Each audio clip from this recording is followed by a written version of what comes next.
Hey, good morning, everyone. Welcome to the Ask One, part one of the four asks of leading your life and biz to soulful success. I am Lindsay Hindle. I am a conscious abundance coach and manifesting mentor for highly sensitive and empathic humans. And I created this series for all of the highly sensitive and empathic humans out there who are seeking to feel more courageous, more confident, more clear in their next step. Whether that is your next step in your life of attuning to a more deep and meaningful and soulfully attuned life, or the next step for you is to attune to the deep passion and calling you have to bring forth special work, special gifts that only you have into the world, whether that is through a creative expression or that is starting your own business or growing and scaling or shifting and pivoting the business that you already have into deeper fulfillment and more abundance. So let me know if you are here. Say hello. Tell me where you're from. Hello there. And tell me where you're from and whether, or like, why you're here today. Like, where are you coming from in terms of where you are in your life? Are you here for more a soulfully driven life that is more in alignment with your deep soul and on a life path part, you just are seeking more happiness, fulfillment, more abundance, more to express your radiant self in the world? Or tell me if you are here because you are building a business, you're scaling a business, or you're wanting to start a soul driven business. Perhaps like me, you've already been in the entrepreneurial world for a while. Maybe you were like me a few years ago where you had built a business and then you decided, you know what? That's not totally aligned with my soul and I need to pivot. I need to close this down. I need to do something new.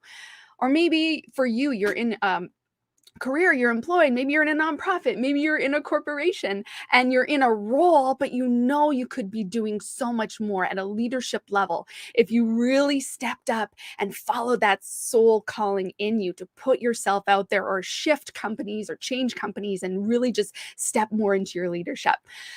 This series is made for you. Okay. Let's talk about, first of all, why are we wanting to learn more about soulful success? What does that mean? And why you might want to not just tune in today, but to all four parts of this series. So you my definition of success is sort of best started out being described for like what is not soulful success. Okay. So soulful success is not the holding back kind, where you maybe have some influence in your business or career or life, but meanwhile, you're hiding a huge part of who you are. You're only showing and expressing to the world a small portion. Hello there. Welcome, Maureen Partha, everybody. That is not soulful success. If you are hiding a huge part of who you are in the world, that's going to be causing you internal distress. And that is not a soul, right? A soul aligned place to live and create your life or your business or career from. The second part, right, is like what is not soulful success? It is not being in the comfort. It's not being only doing something because it gives you comfort. Maybe there's cash flow involved. Maybe you've built a business or career around what you're good at, but it's a comfort level and it bores you to death, right? What you're doing is boring you to death, either in your business or your career. That is not soulful success. That is not in your essential joy. And being in your essential joy is part of being soulfully successful. You can have cash flow, you can have money pouring in from all over, but if you are not in your essential joy, that is not a soulful success. That's success, but that's not soulful success. And the other thing that soulful success is not is the martyr kind, where perhaps you were out there impacting lives, changing things in the world, but you're doing it at a level where you're literally martyring yourself. Everything is going out of you. There's nothing coming back, and you're constantly just on the edge of burnout. That is not soulful success. So, what kind of success are we here for? Let me know if you are here for the kind that flows from your intuitive soul. Not necessarily the mind, right? About what you're good at, what you have training at, what you have, established yourself on, but more of following that intuitive calling, that spiritual calling that says you are here for something more. You're here for something different or to do things differently, to create innovation, to create beauty, right? It's never been seen before. Let me know if you're here for the kind of success that enriches your life with meaning, not just money, but meaning as well, impacting lives, um, being fulfilled, operating from your essential joy, and the kind of success that impacts lives but keeps you balanced. The way of going about success where you're balanced and you're creating abundant wealth, but from a place of alignment with yourself, your deep core self, and alignment with life so that you're not, burning the candle on all of those different levels. So let me know if you are here for that kind of success, because that is what we're talking about. And the 4 asks that I'm going to lead you through are going to help you understand where you are, where you might be going wrong, and give you some perspective shifts of like, how can I get more into the flow? How can I get myself more aligned by by raising my own bar, by seeing what is asked of me in order to have soulful success and saying yes to that mission, yes to that ask of you. All right? Yeah, because here's the thing, soulful success asks something of us. This is why I've created the series, The 4 Asks. You will be asked, right? Should you want to have soulful success, the universe and your spirit and your soul will ask things of you that are unlike anything else that would be asked of you if it wasn't this, right? So we have to be prepared. We have to know, we have to want to accept and step into that ask, to give our, those parts of ourselves and to accept that mission, no matter how challenging and complex and joyful it is. We get to say, yes, I'm here for that. So today we're talking about you. What is going to be asked of you in order for you to truly embrace, step into your soulful success? There is something that is going to be asked of you. And the you part, right? What is going to be asked of you is to develop and navigate a new relationship with yourself. It is of the utmost priority to the universe that you develop a divine relationship with yourself in order to truly fulfill, to truly live from, and truly enjoy the abundance that is possible from many, many different ways when you have a different relationship with yourself. But developing that relationship is going to ask certain things of you. Now, let me try and explain what it's going to ask exactly. Well, I'm starting from a foundation. It's going to require multiple things, but this is the one thing that I want you to take away. What is this ask? And the ask is that you begin to recognize your divine self within you, your soul self, or sometimes I call it the core self. That there are 2 parts to you. There's your human self and there's your soul self. There's your divine self. And it can be really, really, really challenging in this world to open up and say, yes, there's a divine self in me, that I'm not just my human existence, that I'm not just my feelings, that my feelings aren't actually me, that my thoughts aren't actually the whole of me, the things that I think. I am not my thoughts. I am not my feelings. There's something beyond those things. And that when we navigate through those, we define a new relationship with our feelings, how we feel, how we deal with our emotions, how we work with them, and how we deal with our thoughts and work with our thoughts, that there is an observer behind those thoughts. There's an observer and feeler behind those feelings. Who is that? When you're observing your thoughts and you are recognize the fact that you are not your thoughts and you are not your feelings, that there is some other part of you, that higher self of you, that can sit back and observe and decide and design what those are. Who is that? What is that higher self in you, that core self, that divine self that guides you and loves you unconditionally, no matter what your human self does? That love and that sanctuary within, that is your core self. That is your divine self. So I'm famous for my little doodles. So let's the ask is that there is an acceptance that there's a core self, which we might call soul. There's a divine self, and that there's the human self or the learned self.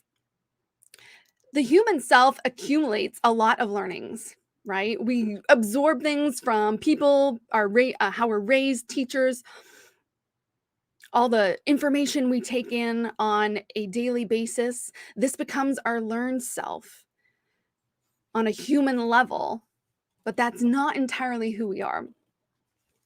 Now, what happens is, unless we kind of recognize that there's this other self to us, our soul, our core, our divine self, that is an infinite self, what happens is we can go around and try and create success from our human self, but constantly be plagued by those human conditions of not being confident, of feeling like we're not enough, feeling as though we'll never be enough. We can be plagued by these human afflictions of overwhelming emotions, of taking those in as truth. Like, for example, if we are feeling something's really hard, right? We're working on something, maybe we're getting our business ready to launch, and it feels really hard. And that convincing part, that human self that goes, oh, it's so hard, it's so hard, it's so hard, it's impossible, it's not me, I can't do this, who do I think I am? That can be all that you see. And when you try and create a business, you try and shift your career, you try and follow something, that deeper calling within you, with that, in that overwhelming intensive state, and totally disassociated from your divine self, what happens is that becomes the truth, that becomes the thing that sits on you and makes all of this feel hard, makes life feel hard. It can make us make decisions that are in alignment with that human self, with that fear, with that intimidation, with that underconfidence, that then leads us away from our true joy, our true calling, what we're really here to do. So let me know who is out there. Let me know. Have you ever put your ladder against the wrong wall? Have you ever felt like you've put your ladder against the wrong wall, a wall that led you to a certain career, or to live in a certain place in the world, or something, but you knew on a subtle level it was off, but you put your ladder against that wall only to find that it wasn't really meant for you, that it still didn't fulfill you, that what you thought you would get when you got there didn't actually fill you up like you thought it would. Let me know if that's ever happened. Because in all likelihood, what you were expressing and what you were manifesting, on the level that you were manifesting, was from that more human self, that learned self. And we all do it, right? Okay. This, I would be very surprised if actually everyone who was watching this didn't put something in the comments. So be brave and share and let others know, because guess what? You're not alone. You're not alone.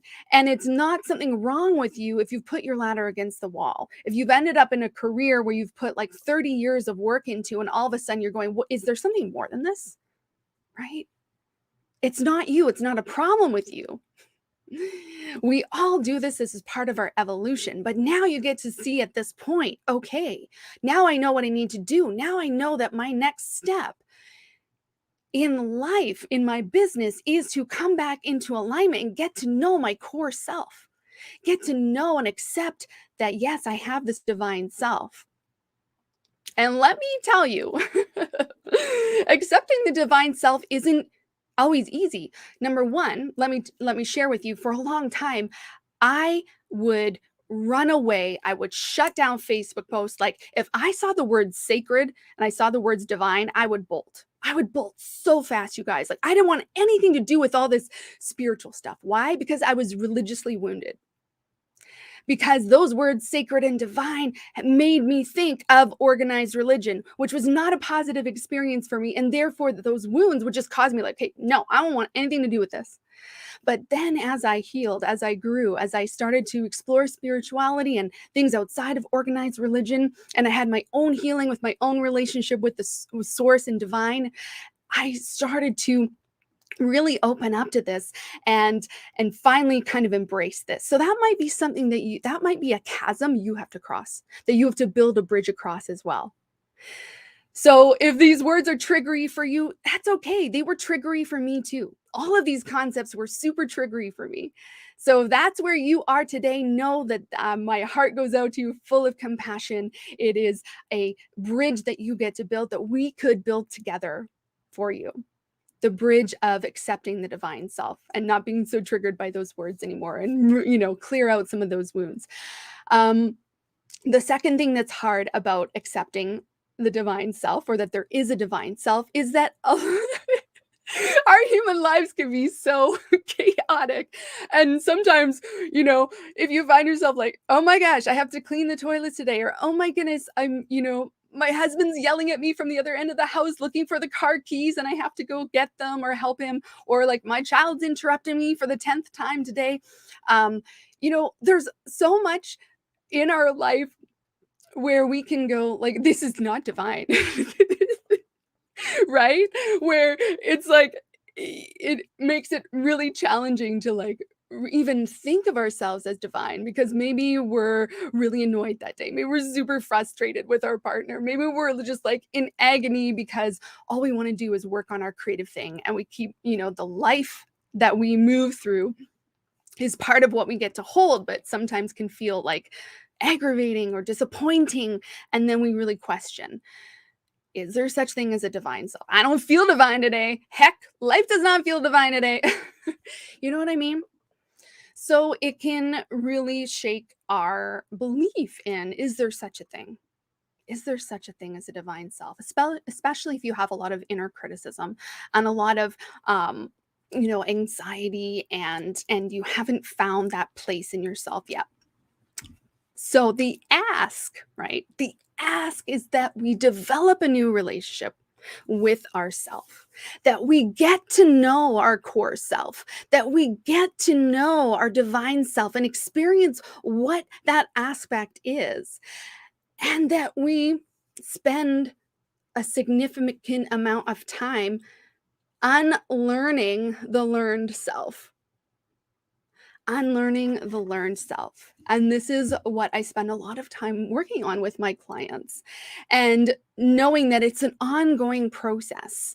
I'm not sure if we'll ever get to the end of unlearning everything about our learned self that gets in our way of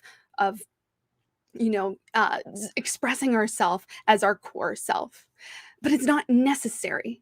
The process and the act of showing up again and again and again and again to be in relationship with our core self is what our total divine purpose is really about. We're not just here to work our purpose, right? So a lot of people become concerned. Let me know if this is you. Like, oh my gosh, if I'm never going to find my purpose. I don't know what my total 100% purpose is. I haven't found that one thing. Well, in how you show up in the world, there might be multiple ways you get to express the work purpose, right? The calling purpose, the doing purpose. But the one true purpose of why you're here is to be worked on yourself.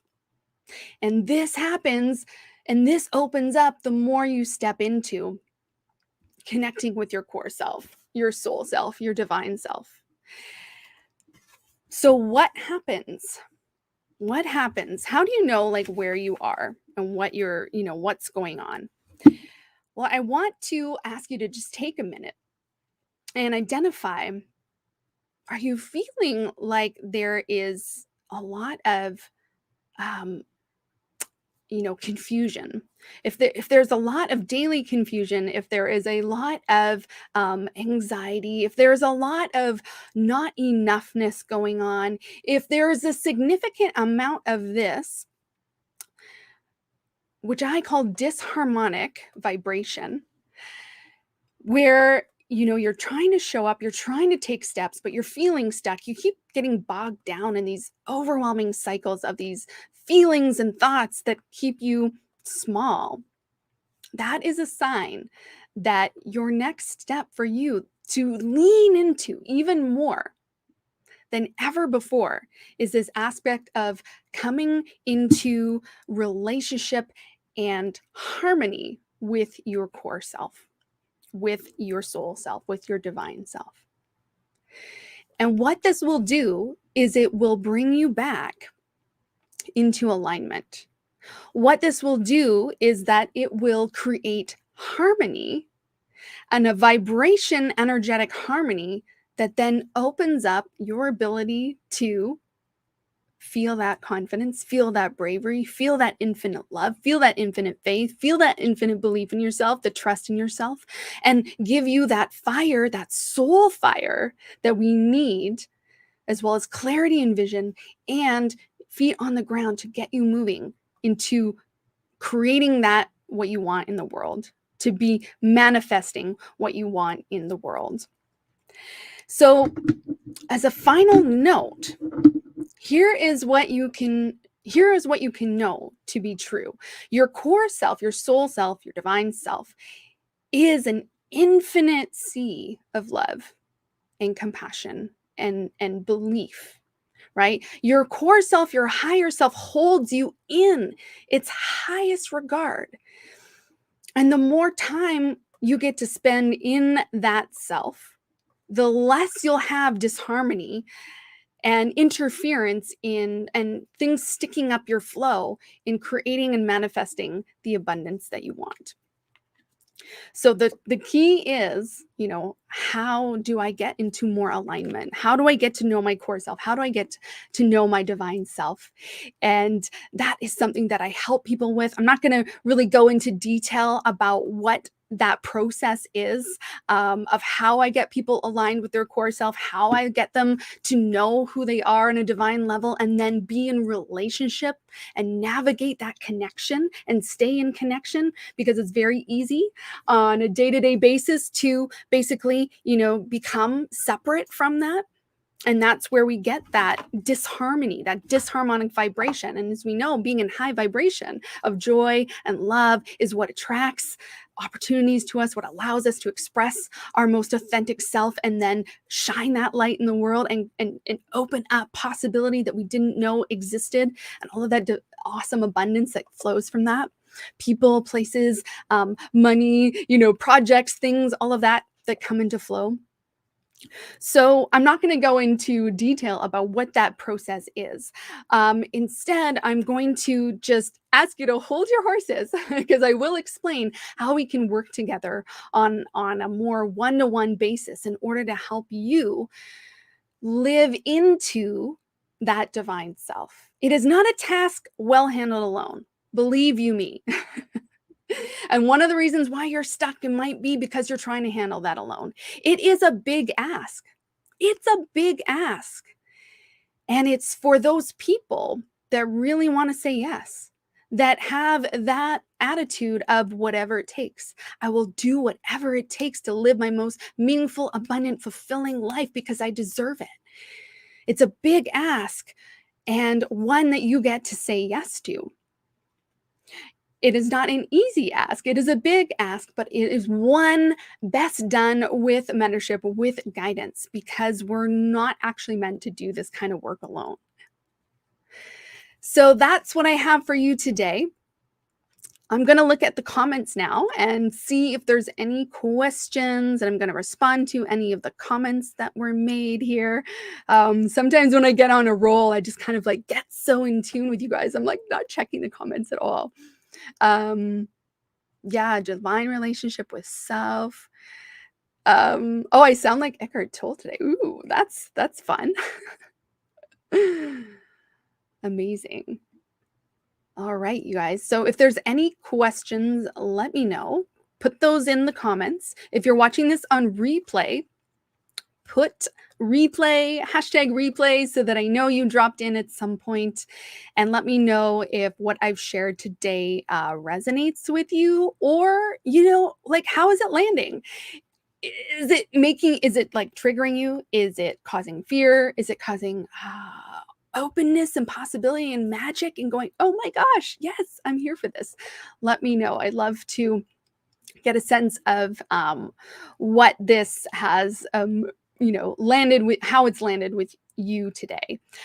Tomorrow, I'm going to be back with talking about ask number 2, which is resources. There may be some confusion. I think maybe my emails and my images haven't totally been set up correctly. So tomorrow it is about resources, and there is a lot to say about resources, right? The ask of bringing, activating, integrating, stimulating the resources that you need. What is asked of you to, and in how your relationship to these 5 resources that I'm going to talk about tomorrow. What is your relationship? What is being asked of you for working with certain resources in order to stimulate and be on your path of soulful success, in order to get that ball rolling? So that's tomorrow, and can't wait to see you guys again tomorrow. Have an amazing day. If you have any questions, drop me a DM or put them in the comments. Bye, guys.